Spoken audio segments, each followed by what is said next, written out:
ఈ వేదిక మీద ఉన్నోళ్ళు ఎవరైనా ఎవరికి వారసత్వంగా హోదాలు రాలేదు.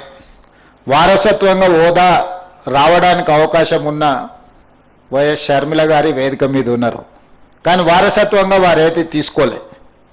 మీరు ఒక్కసారి ఆలోచన చేయండి.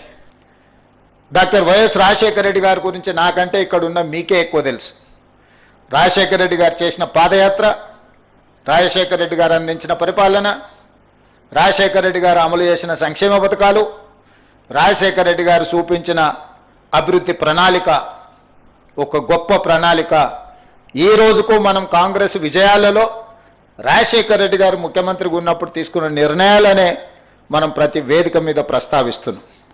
ఆ రకంగా వైఎస్ షర్మిల గారు కేవలం రాజశేఖర రెడ్డి గారి పేరు చెప్పుకొని ఆంధ్రప్రదేశ్లో ఏ హోదాకైనా వెళ్ళొచ్చు.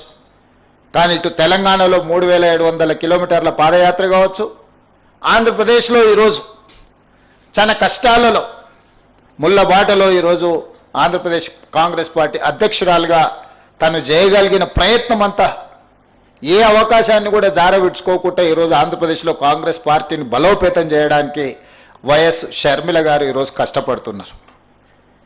నేను మీకు చెప్పదలుచుకున్నది,